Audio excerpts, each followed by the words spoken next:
Amén y gracias a Dios. Hágame saber por favor si me está viendo bien y si me está escuchando bien. Recuerde que lo más importante es que me logre oír, que me logre ver no es tan importante al fin y al cabo, pero que me logre escuchar sí, porque lo que se va a exponer es la palabra de Dios. Gracias Pepe por hacérmelo saber. Bueno, muy buena tarde para todos, bienvenidos. Entremos de una vez en materia. Recuerde que estamos nosotros en la parte 9. Recuerde que esta parte 9 o esta unidad 9 es el análisis del alma. Y en este análisis del alma que estamos nosotros haciendo, estamos examinando específicamente lo que es el tema de la voluntad. Ya examinamos nosotros en la parte 7 lo que era el corazón, en la parte 8 lo que era la mente, y ahora en la parte 9 lo que es la voluntad, que recuerde usted que son los tres componentes del alma, ¿no? Estamos en antropología bíblica. Y esta que usted va a recibir, esta lección que usted va a recibir hoy, es la segunda y última lección de la parte 9. Dentro de 8 días usted estará iniciando la última parte del curso de antropología bíblica. Dentro de 8 días usted estará iniciando la parte que culmina todo este estudio de antropología bíblica, y la parte que termina, es decir, la parte 10, se va a centrar netamente, específicamente, en lo que es el cuerpo, que todavía no se ha examinado, porque ya se examinó el espíritu a la luz de la Biblia de manera profunda, y se está examinando el alma a la luz de la Biblia de manera profunda, que nos queda el cuerpo a la luz de la Biblia de manera profunda. Entonces, bienvenidos a la última lección de la parte 9, es 2 solamente. La última vez que tuvimos nosotros lección de este curso, creo que fue hace como 15 días, hace 8 días creo que no, estábamos en plenos preparativos de nuestro evento. Hace 15 días tuvimos nosotros una lección que se llamó, ¿cómo se llamó? Le iba a dar el título, pero no, regálemelo usted más bien, para saber si está ahí como atento. Regáleme el título de la última lección que tomamos nosotros de antropología, es decir, la primera lección de la parte 9, que tiene que ver o tuvo que ver con la voluntad. ¿Cómo se llamó esa lección?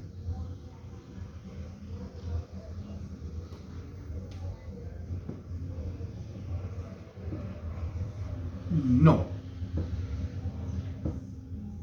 Hablamos de eso, hablamos de todo eso, pero no, así no se llama. Reiteraba. Es más, el título lo di como a la mitad de la clase, o casi al final de la clase. Aunque comenzamos hablando de eso, y se acuerdan que ustedes me preguntaban que si ese día íbamos a ver una lección de la carta a los romanos, les dije que no, pero que tocaba comenzar así la lección para que usted se diera cuenta de las verdades que se desglosaron en esa lección número 1. ¿Cómo se llamó esa lección? Tenía que ver con la voluntad. ¿Cómo se llamó la lección? A ver quién se lleva el aplauso. Vamos a dar 30 segundos más. Quizás alguien esté escribiendo. Entonces vamos a dar 30 segundos más a ver quién da con el nombre correcto de la lección que tuvimos hace 15 días.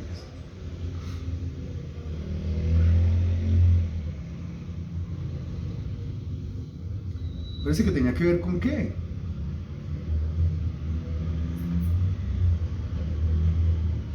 Bueno.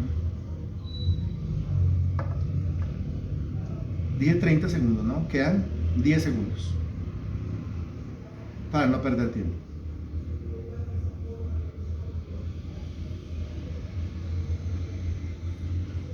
Ok. Hace 15 días nosotros hablamos sobre la voluntad, pero sobre todo hablamos sobre un término que se usa para referirse a la voluntad. Ahí está. ¿Esa respuesta de Marley o esa respuesta de Stephanie? La respuesta es perfecta. Es respuesta de Marley. Marley, a ver quién me ayuda, por favor. Porque la respuesta está perfecta, la respuesta es correcta, esa es la respuesta. Así se llamó la lección de hace 15 días. A ver quién me ayuda con las manitos, suelte las manitos, un aplauso, unas felicitaciones. Gracias, muy bien, gracias. Sí, esa lección se llamó el libre albedrío es una mentira. ¿Sí se acuerdan? La gente habla y la gente alega y dice que libre albedrío y que libre albedrío y que yo tengo libre albedrío, y la noción del término libre albedrío es una completa mentira. El libre albedrío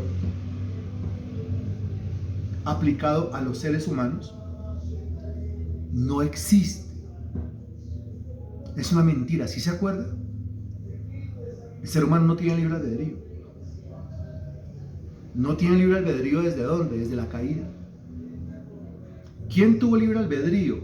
Adán tuvo libre albedrío, Eva tuvo libre albedrío. ¿Y qué pasó con ese libre albedrío? ¿Para qué lo usaron? A partir de la caída, el hombre no tiene libre albedrío porque el hombre está inclinado solamente en una dirección. ¿Qué dirección? Responda usted. Para pecar. A partir de la caída,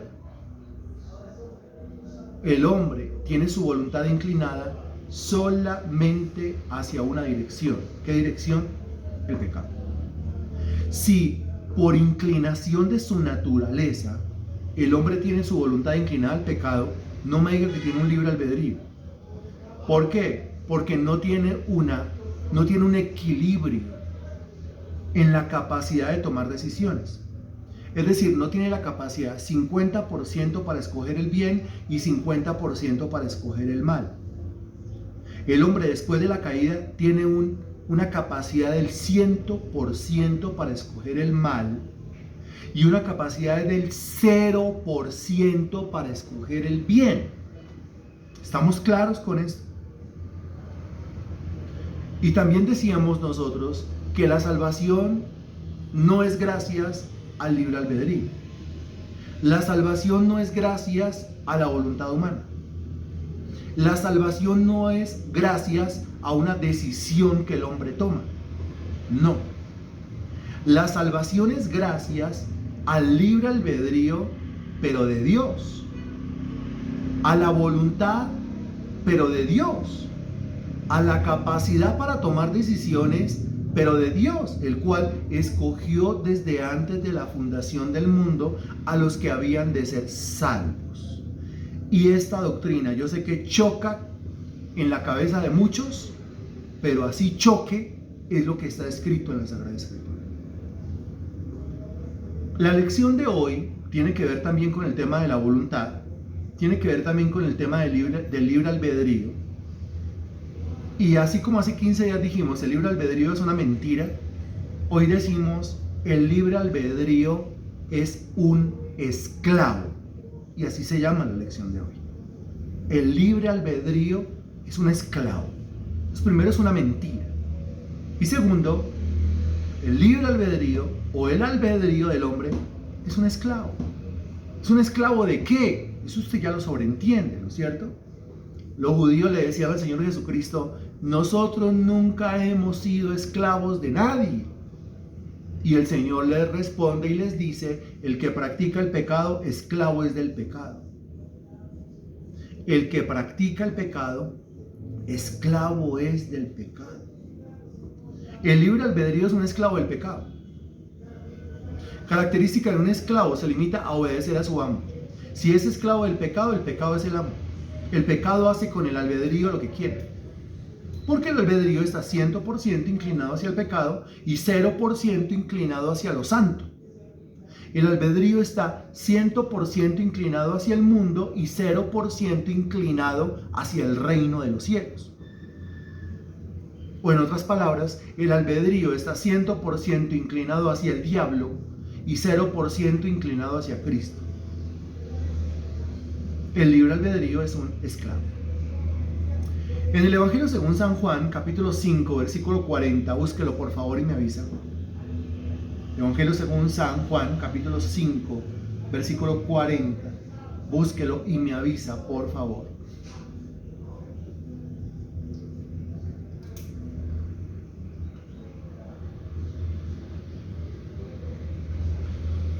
Ya, listo, léalo conmigo, dice, y no queréis venir a mí para que tengáis vida. Eso dice Juan capítulo 5 versículo 40. Y no queréis venir a mí para que tengáis vida. Dese cuenta que es un versículo bien cortico, pero bien diciente. Eso tienen los versículos más corticos de la Biblia, ¿sí sabía? A veces creemos que los versículos más largos son los que dicen más, pero muchas veces son los versículos más corticos los que dicen más, como este, que dice, y no queréis venir a mí para que tengáis vida.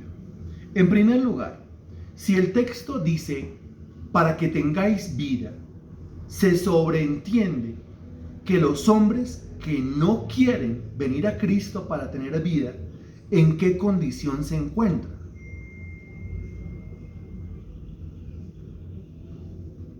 Todos deben estar ahí concentrados, ¿no? Eso es un discipulado y el discipulado demanda, obliga a que usted esté 100% concentrado. Si está haciendo cualquier otra cosa, no le va a bendecir. Exacto, pues ¿cómo está? Muerto. Los hombres tienen que venir a Cristo a recibir vida. Y el texto dice, no queréis venir a mí para que tengáis vida. O sea, ¿cómo están los hombres? Los hombres están muertos. Es lo que señala la Biblia. ¿Están muertos desde cuándo? Están muertos desde la caída de Adán y Eva. Porque el día que de él comieres ciertamente morirás, le dice Dios al hombre. Y el hombre comió, ciertamente murió.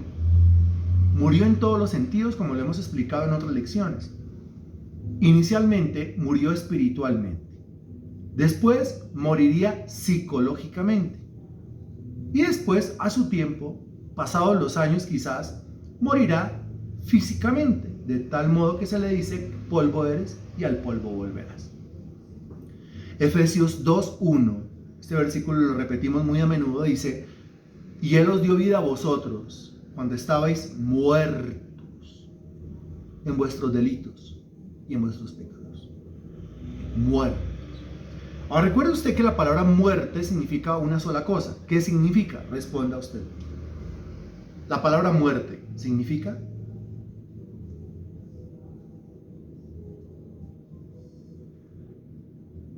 la palabra muerte significa separación. Eso significa. Muy bien.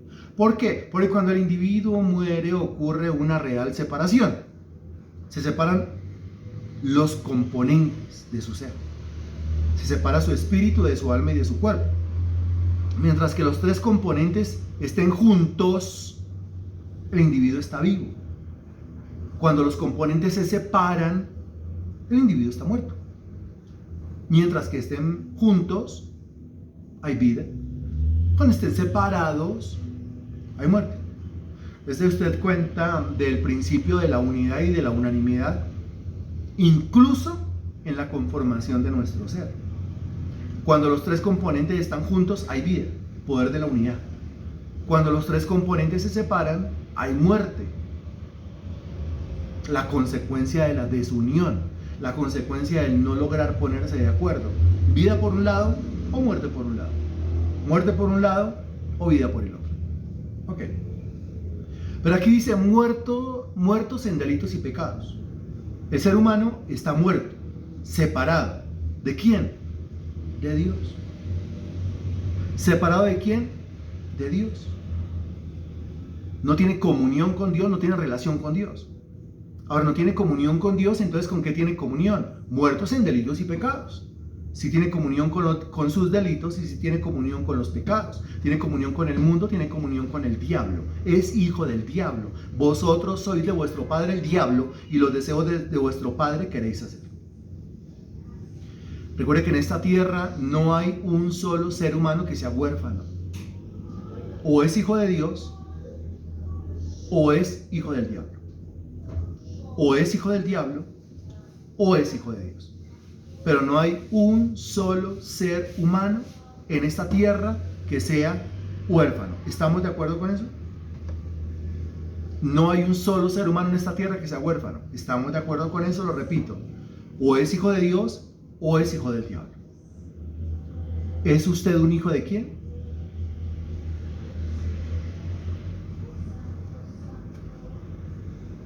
Es usted un hijo de Dios y probablemente tenga alrededor suyo, conviviendo con usted mismo, muchos hijos de Dios también, o probablemente tenga alrededor suyo conviviendo con usted muchos hijos del diablo quizás. ¿Hijo de Dios o hijo del diablo? Ok. Entonces el ser humano, ¿cómo está? ¿Cómo se encuentra? Se encuentra muerto, es decir, se encuentra separado de Dios. En ese sentido, entendemos nosotros la muerte espiritual de la cual se habla sin palabras en el Evangelio según San Juan capítulo 5 versículo 40. Segundo punto. El texto dice, y no queréis venir a mí para que tengáis vida. De la única manera como el muerto puede cambiar su muerte es obteniendo la vida. Pregunta, ¿en quién está la vida según el versículo? ¿Quién es la vida según el versículo? Léalo y responda, por favor. ¿La vida se encuentra en quién?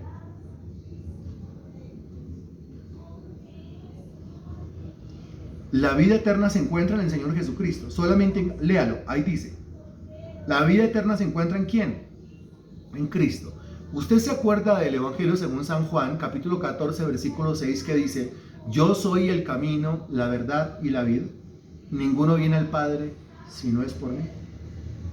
En ese versículo Cristo está diciendo que Él es la vida. El muerto solamente obtiene vida en Cristo. ¿Estamos claros con esto? El que está muerto, separado de Dios, solamente puede cambiar su muerte cuando Cristo le da la vida. Es decir, cuando Cristo lo retorna a la comunión con Dios. Eso en segundo lugar. En tercer lugar, según el mismo versículo, Juan 5:40, que dice, y no queréis venir a mí para que tengáis vida. El texto indica que de la única manera como el muerto pasa de muerte a vida es haciendo una cosa. ¿Qué cosa tiene que hacer ese muerto para cambiar su muerte por vida en Cristo Jesús? Léalo y responda, por favor.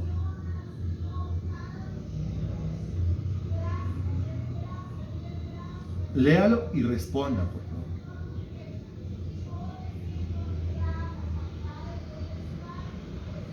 Sí, muy bien. Léalo y responda, por favor. En palabras del Señor Jesucristo, ¿qué es lo que tiene que hacer ese muerto? Léalo. Léalo. ¿Qué tiene que hacer el muerto para recibir vida? Léalo y responda. Léalo.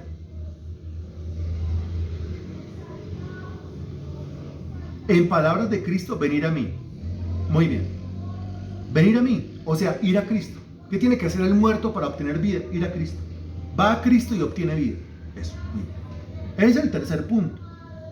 Si no va a Cristo, no obtiene la vida. Si no va a Cristo, no obtiene la vida. Vamos a demostrarlo con otros versículos. Ejemplo, ojo que estos versículos son candentes, ¿no? Mateo capítulo 19, versículo 14.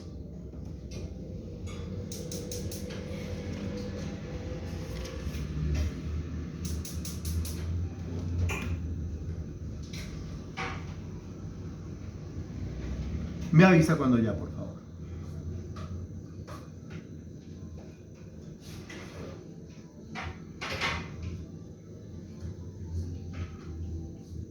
Ok, vamos a leer desde el versículo 13 para entrar en contexto. El versículo 13 dice, entonces le fueron presentados unos niños para que pusiese las manos sobre ellos y orase, y los discípulos les reprendieron. Un grupo de personitas venían buscando al Señor Jesús.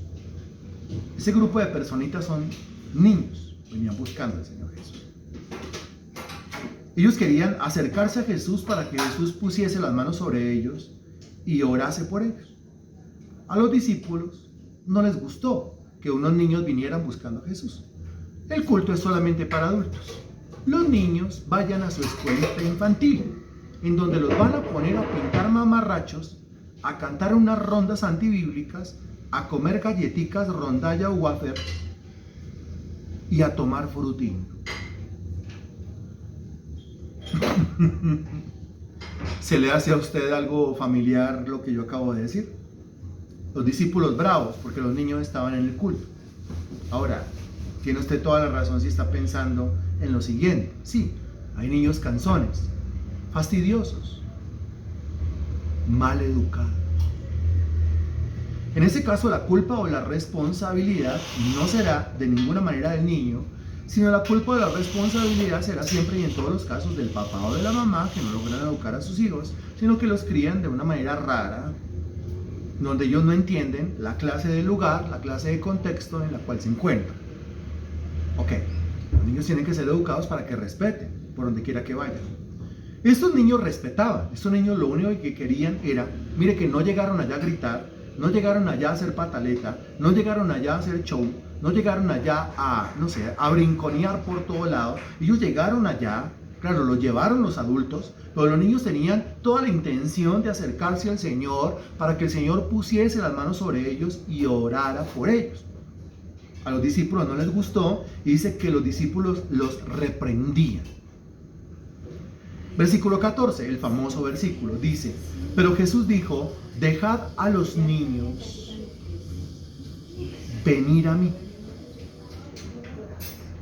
¿Qué quieren hacer los niños según la frase que acabo de leer? Dejad a los niños venir a mí. Responda usted, por favor, plásmelo ahí en el chat, por favor, para que quede claro. Dejad a los niños venir a mí. ¿Qué quieren hacer los niños? Los niños quieren, responda usted, ir a Jesús, ir a Jesucristo, ir a Jesús, venir a Jesús, ir a Jesús. Oiga.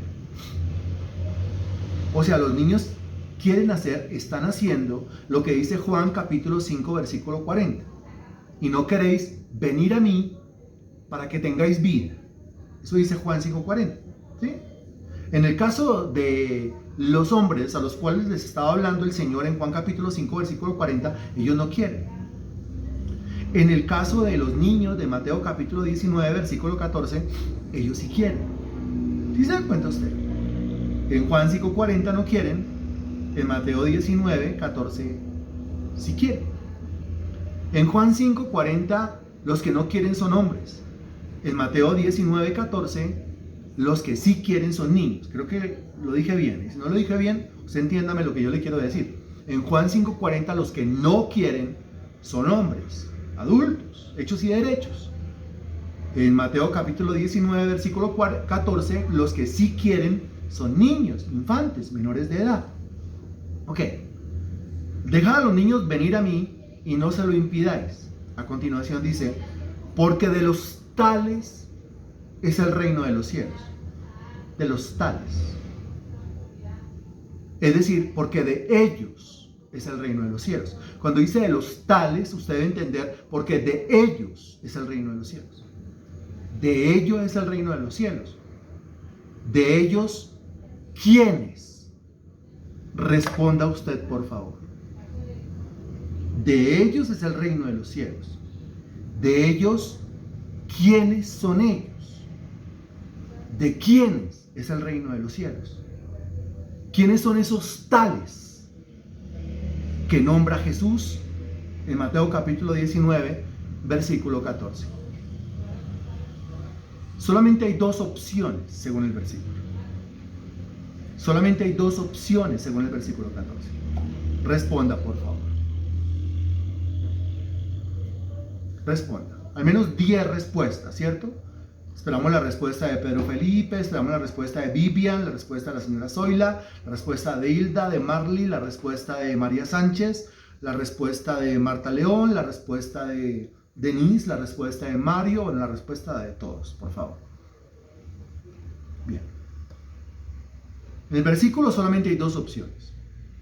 Dos opciones. Si usted no está respondiendo de acuerdo a una de las dos opciones, yo ni siquiera le voy a leer su respuesta. Sí, ni siquiera le voy a leer su respuesta. Aquí hay solamente dos opciones en el versículo 14. Dos opciones de respuesta. Usted escoja una y regálemela ahí en el chat.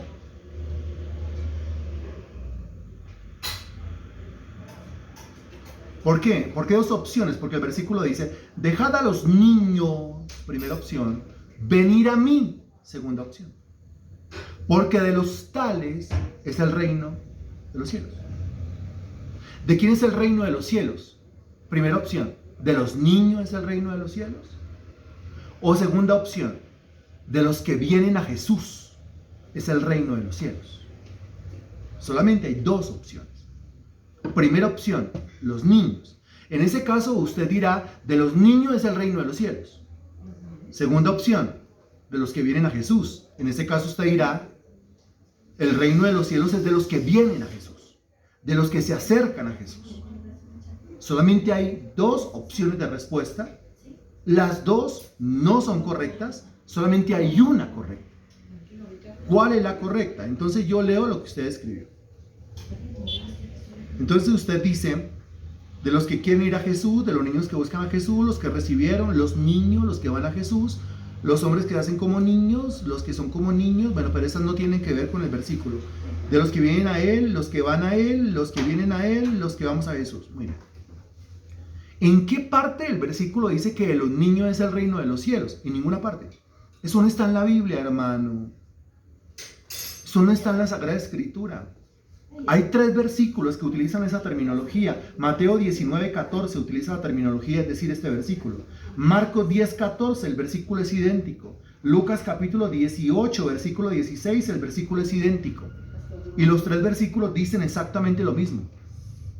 ¿Qué es lo que dice el versículo? Dejad a los niños venir a mí y no se lo impidáis, porque de los tales el Señor se cuida, y no dice de los niños, es el reino de los cielos. El Señor dice de los tales, entiéndalo a la luz de Juan capítulo 5 versículo 40. ¿Qué enseña Juan 5:40? No queréis venir a mí para que tengáis vida. Quiere decir que el único que obtiene vida es aquel que va a Jesús, independientemente si es judío o gentil, como lo dirá Romanos 1:16, independientemente si es adulto, Juan 5:40, o independientemente si es niño, Mateo 19:14, Marcos 10:14, Lucas 18:16. Eso quiere decir que no es de los niños el reino de los cielos, sino de los que buscan a Jesús, de los que van a Jesús. Puede ser muy niño, pero si no va a Jesús, el reino de los cielos no le pertenece. ¿Cómo le parece? Me quedo mirándolo así para que usted me diga cómo le parece. Porque quizás usted encontró ahí por internet que decía de los niños es el reino de los cielos. No lo encuentro en la Biblia, hermano, no está en la Biblia. No crea todo lo que encuentra en redes sociales. No es cierto. Le acabo de preguntar cómo le parece lo que acabamos de decir.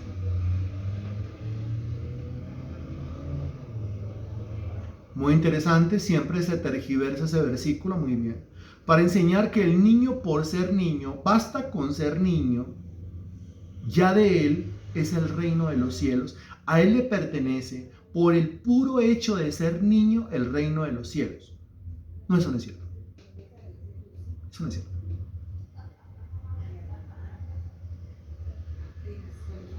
Les sigo argumentando.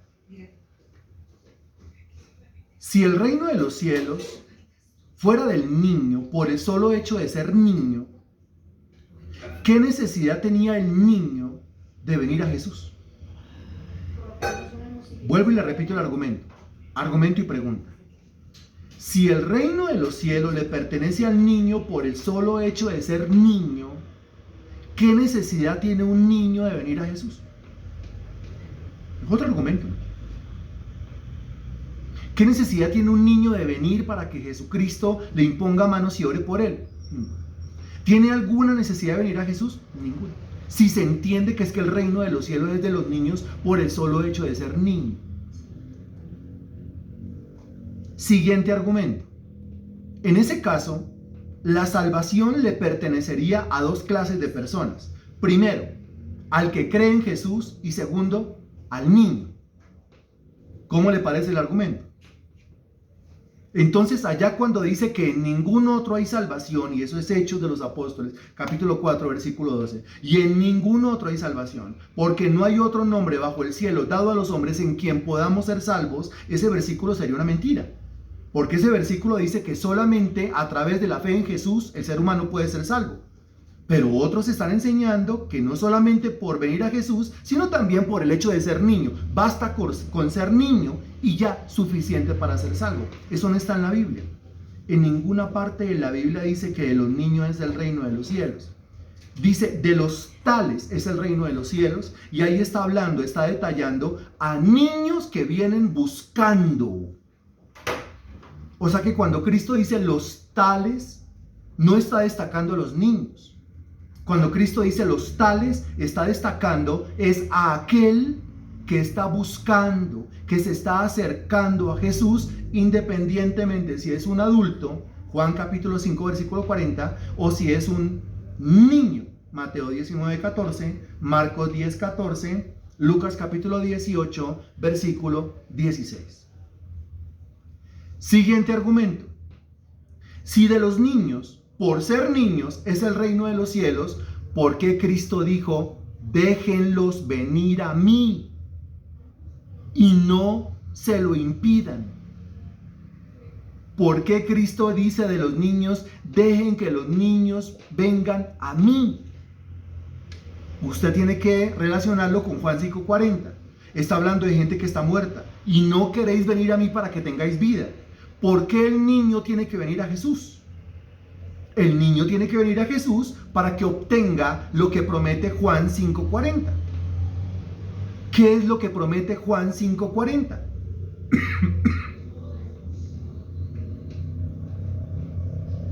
La vida. Ahora, si el niño tiene que venir a Jesús porque Cristo dice, déjenlos que vengan y no se lo impidan, es porque el niño necesita vida.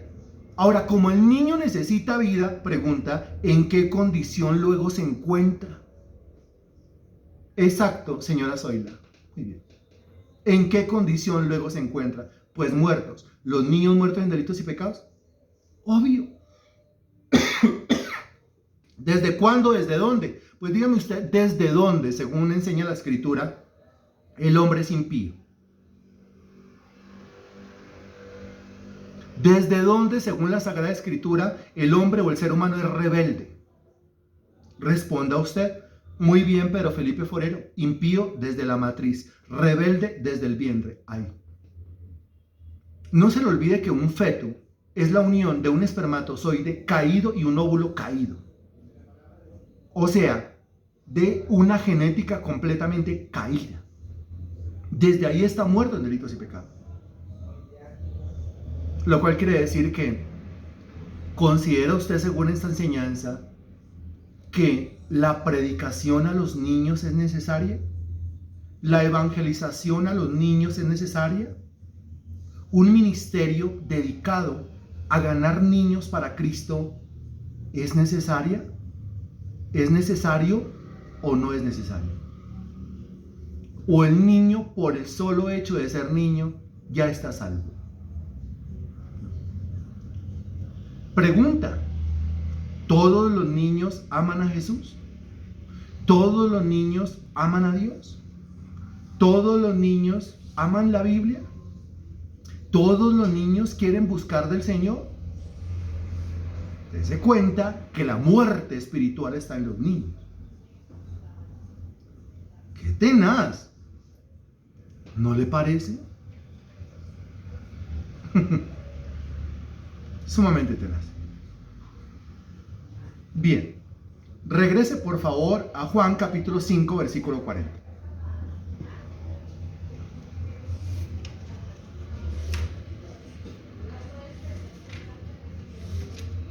¿Está claro entonces que no es de los niños el reino de los cielos?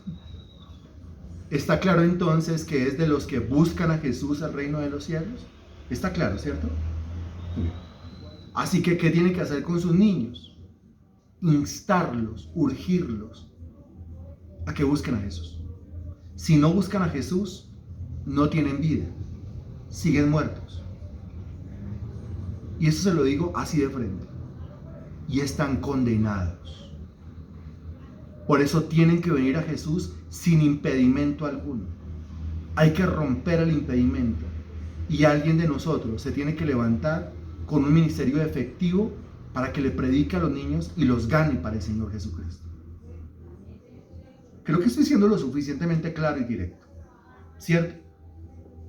Difícilmente usted encontrará estas enseñanzas en otras predicaciones, en otros ministerios, en otras iglesias. De eso no se habla.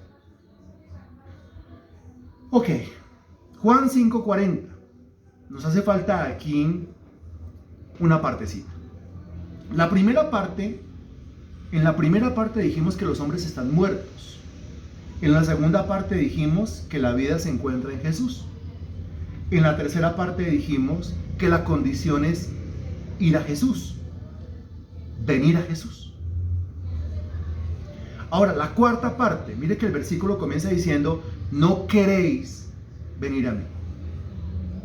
Mire lo que dice, no queréis venir a mí.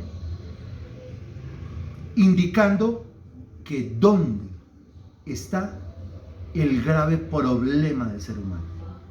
¿Dónde se encuentra? No queréis venir a mí. ¿Dónde está el problema? ¿En dónde radica el problema? No queréis venir a mí. ¿Dónde está? Excelente Denise, excelente Mario, excelente Marley, excelente Vivian, excelente Marta León. Muy bien. No queréis. No queréis. Qué terrible. Póngase a pensar en esto. El hombre está muerto. La vida está en Jesús. Lo que tiene que hacer el muerto es ir a Jesús para obtener vida. Le repito, présteme atención. El hombre está muerto. En Jesús está la vida. Lo único que tiene que hacer es ir a Jesús y Jesús le da vida. Pero no quiere. ¿Cómo le parece? Pero no quiere. ¿Cómo le parece?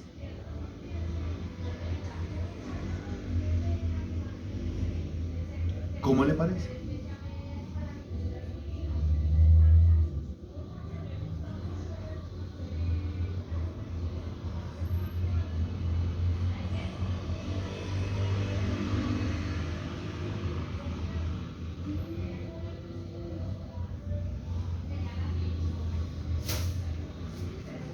¿Cómo le parece?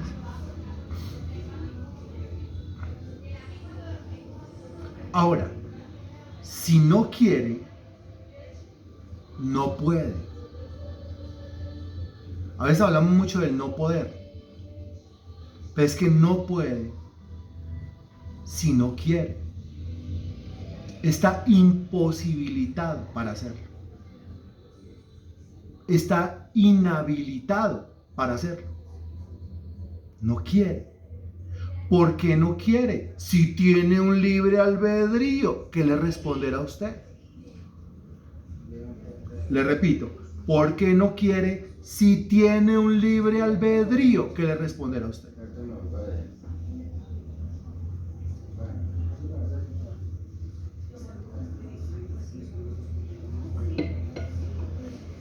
Respuesta. Porque en realidad no tiene un libre albedrío. Excelente. Porque el libre albedrío está muerto. Excelente. Porque el libre albedrío está caído. Excelente. Porque no tiene ese libre albedrío. Excelente. Porque su albedrío está inclinado hacia el mal. Excelente. Porque ese libre albedrío es una mentira. Excelente. Porque no existe el libre albedrío. Excelente. El libre albedrío lo condena a la muerte. Excelente, Mario, lo que está escribiendo. ¿Por qué lo condena a la muerte? Porque está 100% inclinado hacia el pecado y 0% inclinado a Cristo. Dese cuenta lo que estábamos diciendo al principio. Cristo dice, no queréis venir a mí. ¿Pero por qué no quiere? Porque el libre albedrío está 100% inclinado hacia las cosas del mundo y 0% inclinado hacia las cosas de Cristo. El ser humano se puede salvar gracias a su libre albedrío. El ser humano se puede salvar gracias a su propia voluntad.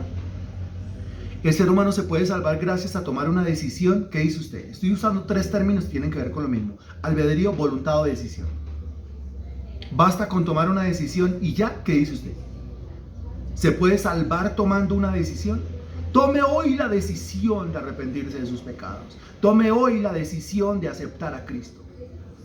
La respuesta es nunca va a poder por sí mismo tomar la decisión de arrepentirse de sus pecados y nunca va a poder por sí mismo tomar la decisión de creer en el Señor Jesucristo. Nunca. Si a usted le enseñaron la salvación por el libre albedrío, lo engañaron. Y si usted sigue creyendo que en su libre albedrío hay poder de salvación, está completamente desfasado. No está en la verdad. No puede hacerlo. Es imposible. Está muerto el albedrío. Es una mentira el albedrío. Y es esclavo el albedrío. No lo va a poder hacer. ¿Quién lo tiene claro hasta el momento?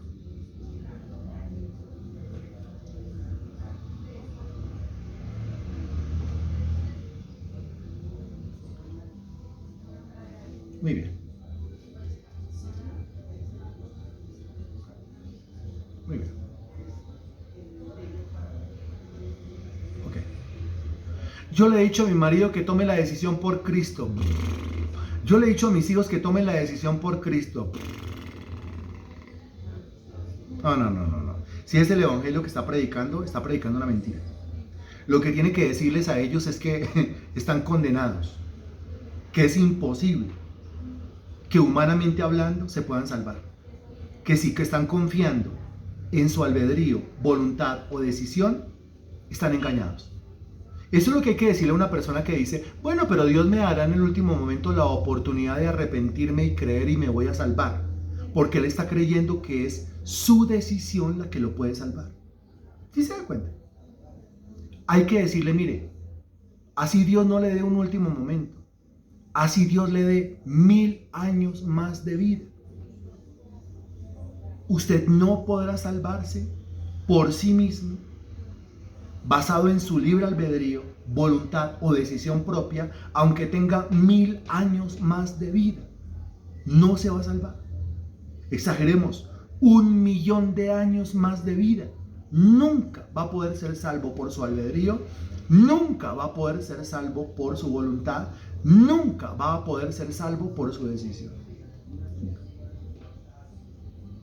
¿Qué tiene que hacer Dios? Si el albedrío está 100% inclinado hacia el mundo y 0% inclinado hacia Cristo, entonces el Señor tiene que hacer lo siguiente. Filipenses capítulo 2, versículo 13. Búsquelo por favor y léalo. Filipenses capítulo 2, versículo 13.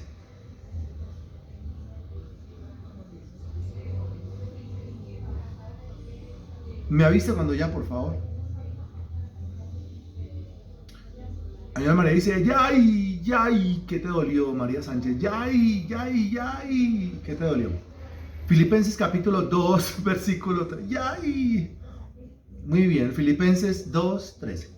Dice, porque Dios, note, porque Dios, ¿quién? Dios es el que, es una expresión de alegría, dice, ¡yay! Porque Dios es el que en vosotros produce así el querer como el hacer por su buena voluntad. ¿Cómo le parece esto? Dios es el que en vosotros produce así el querer. ¿Qué dice Juan 5:40? Y no queréis venir a mí para que tengan vida eterna. No, yo no quiero. Por mí mismo no quiero y por mí mismo nunca querré. Así me den 1.000.000 de años de vida. Nunca querré por mí mismo. ¿Qué hace Dios? Dios es el que en vosotros produce así el querer. Y cuando Dios produce en mí el querer, yo termino, complete por favor. Cuando Dios produce en mí el querer, es obvio que yo termino, puntos suspensivos, yo termino, antes de eso. Eso, ahí Marta León, muy bien, ahí, no se me adelante tanto. Es exacto, muy bien Marta León, muy bien hermano Rubelio, muy bien Denise, hasta ahí. Cuando Dios produce en mí el querer, pues yo termino queriendo. Entonces Juan 5:40 ya no se aplica a mí. Porque Juan 5:40 dice, no queréis, ahora yo quiero. Pero ¿por qué quiero? Filipenses 2:13, porque Dios produjo en mí el querer. Lo cual quiere decir que si yo quiero ir a Jesús, no es porque mi albedrío tenga la capacidad de hacerlo, sino porque Dios produce en mi interior el querer hacerlo.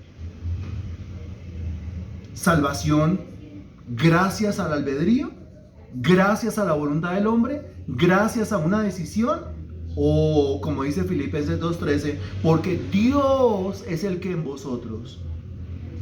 ¿A quién le debemos la salvación? ¿Al albedrío? No, porque no quiero.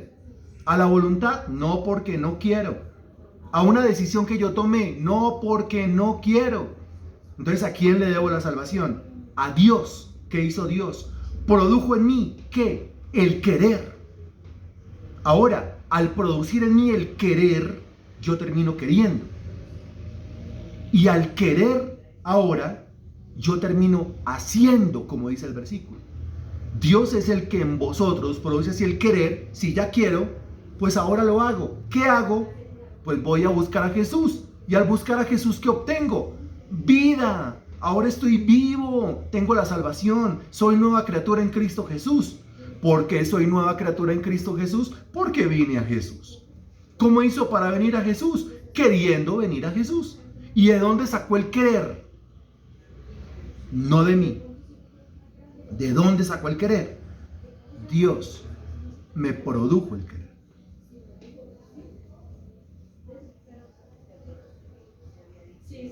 Ahora quiero que note, estimado hermano, que el versículo no dice que Dios pone el querer. Uno siempre escucha a los cristianos diciendo, el Señor es el que pone el querer como el hacer. No, Él no pone. Lea la Biblia. Ahí no dice que pone, porque no es algo mágico. ¡Bling! No, no es algo mágico. Dice que produce, que es diferente a poner. Poner es como por arte de magia. Producir tiene que ver con proceso. Es un proceso en donde alguien se tiene que acercar a este hombre que no quiere y comenzar a darle palabra. Pero no quiere y usted le da más palabra. Pero no quiere y usted le da un poquito más de palabra. Pero no quiere y usted ora un poquito más por él. Pero no quiere y usted ministra un poquito más su vida. Pero no quiere y usted intercede otro poquito por él. Pero no quiere y usted le sigue dando palabra poco a poco, lentamente, en ese proceso de oración, intercesión, ministración, predicación, enseñanza, consejo bíblico. El Señor comienza a producir en él, así el querer como el hacer, por su buena voluntad. Quiero que note también, estimado hermano en Cristo, que el versículo Filipenses 2:13 habla de dos quereres, dos voluntades o dos decisiones. En primer lugar dice, Dios es el que en vosotros produce así el querer, es el querer del hombre, producido por Dios. Pero al final dice, por su buena voluntad. Y cuando dice por su buena voluntad, está hablando de la voluntad de ¿quién? Porque cuando aparece el término querer, es algo que Dios produce en el interior del hombre, o sea, es el querer del hombre. Pero cuando al final del versículo dice por su buena voluntad, está hablando del querer de quién, del albedrío de quién, de la voluntad de quién, o de la decisión de quién, de Dios. Lo cual quiere decir que Él me produce a mí el querer porque Él quiere. Ojo esto, Él me produce a mí el querer porque Él quiere. Él quiere producirme a mí el querer y lo produce. Ahora yo quiero. ¿Quién quiso primero? Dios. ¿Quién tuvo la voluntad primero? Dios. ¿Quién movió su albedrío primero? Dios. ¿Quién tomó la decisión primero? Dios. ¿A quién le debo la salvación? ¿A mi albedrío o a Dios que quiso? ¿A mi albedrío o al puro afecto de su voluntad? ¿A mi albedrío o a una decisión que Dios tomó desde antes de la fundación del mundo?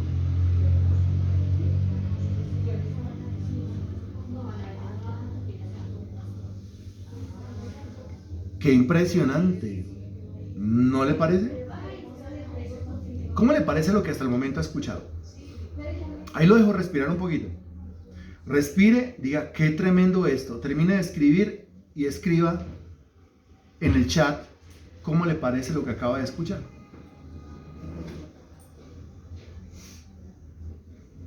¿Esto qué es, Tere? Ah, esto es una papa. Dice Marley, maravilloso. A ver qué otra respuesta tenemos.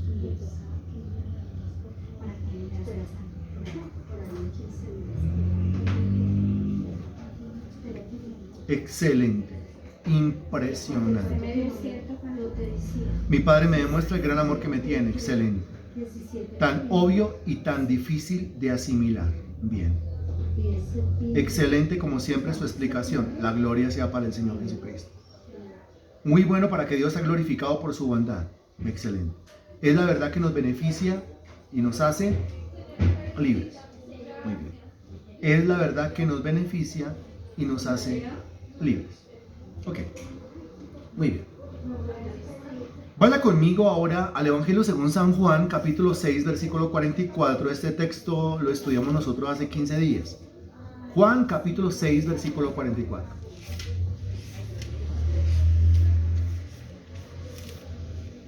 Me avisa cuando ya, por favor. Juan 6, 44.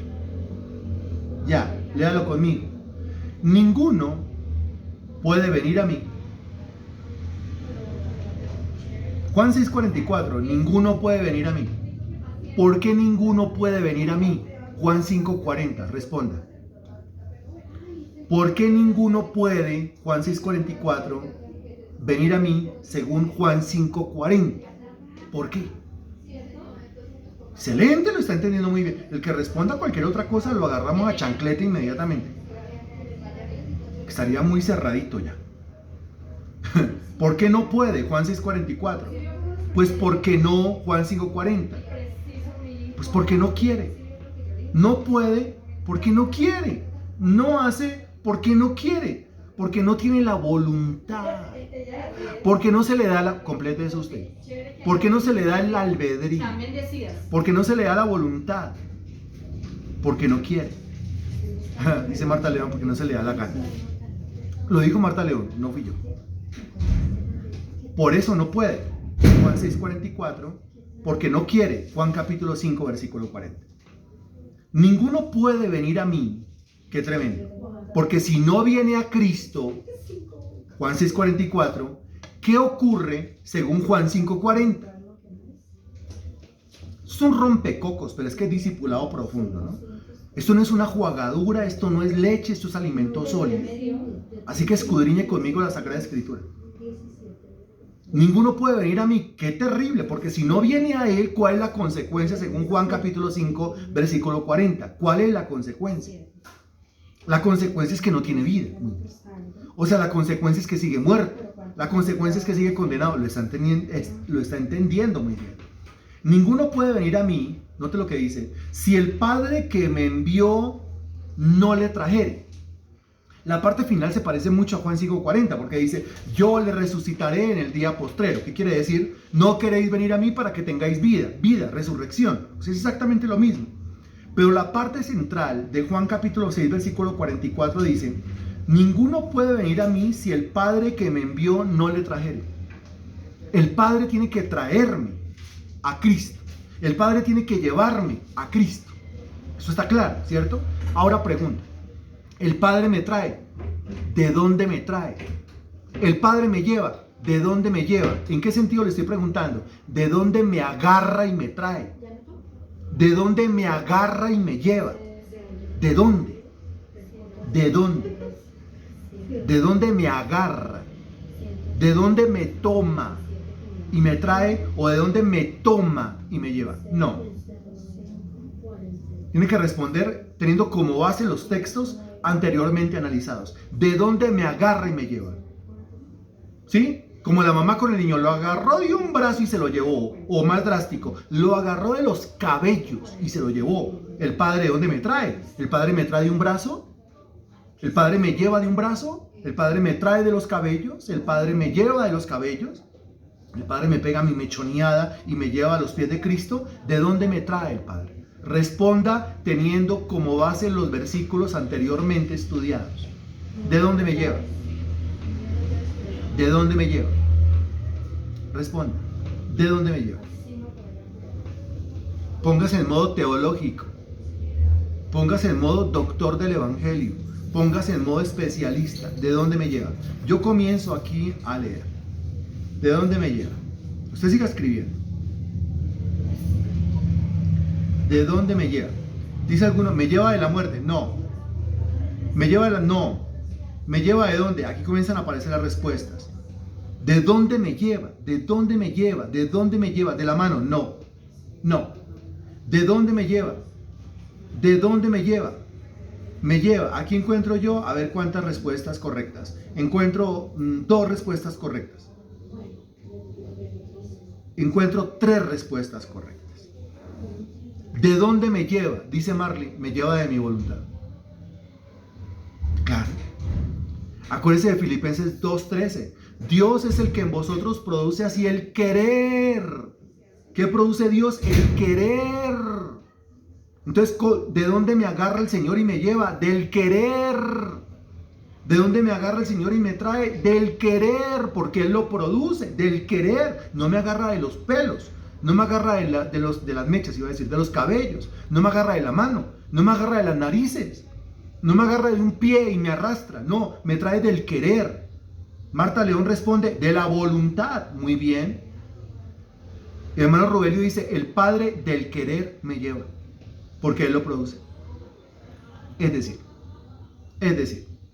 estimado hermano en Cristo, el Padre me obliga a ser salvo. Cuando el versículo dice, Él es el que en vosotros produce el querer, me obliga a ser salvo. Piénselo por un momento. ¿Me obliga a ser salvo? Yo no quiero ser salvo, pero Él me salvó, ¿sí? ¿Qué dice usted? La respuesta correcta es no, no me obliga a ser salvo. Pero es que yo no quiero. No quería. Ahora quiere. ¿Por qué quiero? Porque Él produjo en mí el querer, como el hacer, por su bueno. De modo que de dónde me lleva, no de las narices como si fuera una vaca, no del cuello como si fuera un perro, no de una pata como si fuera una gallina. Dense cuenta que el Señor no me amarra una pata como si fuera una gallina, no me amarra el cuello como si fuera un perro, y no me amarra la nariz como si fuera una vaca. No. Él me agarra de la voluntad. Entendiendo el Señor que soy 100% inclinado hacia el mundo y 0% inclinado hacia Cristo, en su gran amor, en su gran misericordia, el Señor produce en mí el querer como el hacer, porque quiso el primero, es decir, por su buena voluntad, y produce en mí ganas de buscar de Cristo. Produce en mí un deseo por Jesucristo. Produce en mí un deseo por las cosas del Espíritu. De modo que no es difícil oír la voz del Espíritu Santo.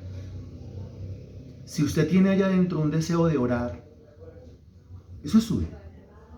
Si usted tiene adentro un deseo de leer la palabra de Dios, eso es suyo. Si usted tiene adentro un deseo de ir a predicar el Evangelio, eso es suyo. Si tiene adentro un deseo de congregarse, eso es suyo. Ahora yo le pregunto, si usted tiene un deseo de mirar televisión en lugar de orar, dormir, quedarse durmiendo en lugar de congregarse, estar involucrado en las cosas seculares en lugar de servirle a Jesucristo, ¿eso es suyo? Eso sí es suyo. ¿Entiende usted a esa altura la diferencia entre los deseos de la carne y los deseos del Espíritu?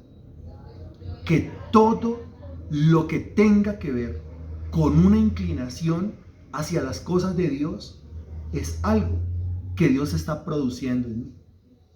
Y lo que yo tengo que hacer es hacer caso a esos impulsos, deseos del Espíritu Santo en mi vida. De esa manera yo aprendo a ser guiado por el Espíritu Santo.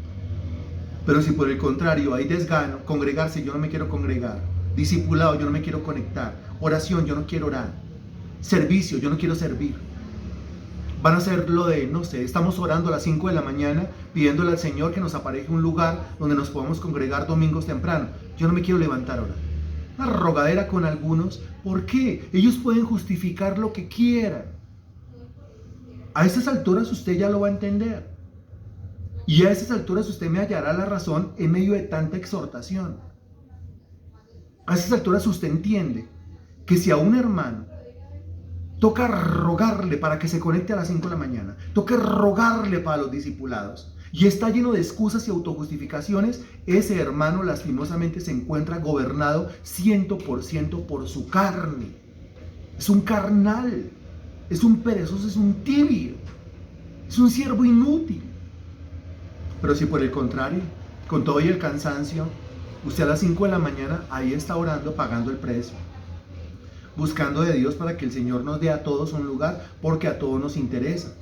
Si alguno dice, a mí no me interesa, ay, que Dios tenga misericordia de usted y le produzca, Filipenses 2:13, así el querer como el hacer por su buena voluntad. Porque si no tiene el querer o las ganas, en usted se está cumpliendo no Filipenses 2:13, sino Juan 5:40, que dice, no queréis venir a mí para que tengáis vida. Y eso es desastroso, porque eso quiere decir que usted se está moviendo en su carne o se está moviendo en su albedrío, en su voluntad, en su decisión o en su capricho. Y así, ¿quién crece? Nadie. De modo que a estas alturas, y ya para terminar esta lección, para finalizarla, creo que está claro el tema del albedrío. Es una mentira completa, está muerto y es esclavo. Nosotros no dependemos de nuestro albedrío, porque si dependemos de nuestro albedrío, nunca querríamos las cosas de Dios. Dependemos es de Dios, el Espíritu Santo, que produce en nosotros el querer, produce en nosotros las ganas. Así que si usted tiene ganas de congregarse, ¿a quién es la gloria? ¿Tiene ganas de orar? ¿A quién es la gloria? ¿Para quién es la gloria? ¿Tiene ganas de servirle al Señor? ¿Para quién es la gloria? ¿Tiene ganas de tener un buen lugar de congregarse? Un buen lugar que lo pongamos bonito entre todos, que consagremos ese lugar para el Señor y trabajemos allí todos juntos. Si tiene ganas de eso, ¿para quién es la gloria? Tiene ganas de buscar del Señor, tiene ganas de orar, tiene ganas de leer la Biblia, ¿para quién es la gloria? Tiene ganas de conectarse a este discipulado, ¿para quién es la gloria? Tiene ganas de Dios, ganas de las cosas de Dios, ¿para quién es la gloria? Solamente de Dios. ¿Por qué? Porque humanamente yo no quiero, pero Dios produce en mí así el querer como el hacer por su buena voluntad, y por eso, mi Señor, nosotros te damos infinitas gracias. A ti es la gloria, la honra y la alabanza, mi Señor. Gracias, bendito Dios, por tu palabra. Gracias por la doctrina, Señor Dios. Gracias por darme alimento sólido, Señor. Gracias por sacar mi vida de las tinieblas. Gracias por sacar mi vida de la ignorancia. Gracias, Señor Dios, por sacarme de lo neófito, por sacarme de la oscuridad a la luz admirable, Señor. Te doy gracias, bendito Señor, por hablarme de la manera como me hablas.